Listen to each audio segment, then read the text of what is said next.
Aujourd'hui, je me trouve dans Huntsic, sur le boulevard Bois-de-Boulogne.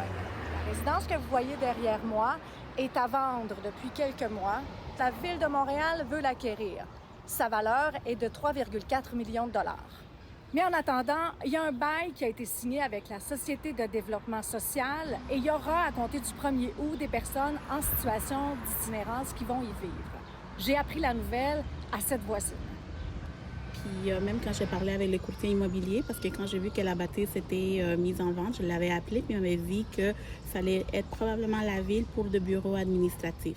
Encore une fois, on craint des problèmes de cohabitation parce qu'il y a à seulement quelques mètres un CHSLD, un CPE, une école et il y a aussi d'autres CPE plus loin. C'est une rue où il y a beaucoup d'enfants qui marchent pour aller à l'école. Je trouve ça que je comprends pas qu'ils peuvent implanter quelque chose qui nous met en danger, là. Proximité d'école, proximité de CPE, CHSLD à moins de 300 mètres de l'endroit. C'est ça Montréal, c'est ça une municipalité. C'est des endroits, partout des endroits où il y a ce type d'installation-là. On le sait dans le cycle, il y a des besoins, on n'a qu'à se promener, il y a des gens qui dorment sous les ponts, il y a des gens qui sont dans la rue, on les voit de plus en plus, c'est de plus en plus présent.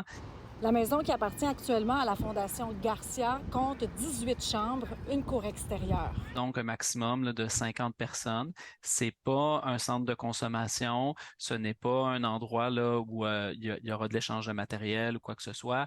Pour le citoyen, je ne comprends pas à comment ça se peut qu'après toutes les expériences vécues par l'administration Plante, on ne soit pas davantage dans une planification intégrée avec les citoyens qui permet justement, est-ce qu'il n'y ait pas de pas dans ma cour en partant? Il y a une séance d'information qui va être tenue en juillet. Pourquoi on fait une séance d'information, dans le fond, un mois avant? Parce que là, la décision est prise, tu sais, alors...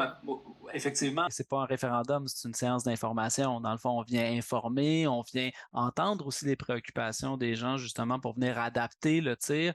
Faute d'accompagnement, de planification de l'administration Plante et de financement en infrastructure suffisant, on laisse tout sur les épaules des organismes communautaires qui doivent se débrouiller. Toute la population nous enjoint de trouver des solutions aux populations plus vulnérables. On se doit d'en trouver des solutions quand elles se présentent à nous. Ouais. Mais comment est-ce possible d'implanter quelque chose comme ça dans le quartier? Ensuite, est-ce que la Ville va l'acquérir et ça deviendra permanent? Ça reste à voir. À Montréal, Véronique Dubé, pour Nouveau Info.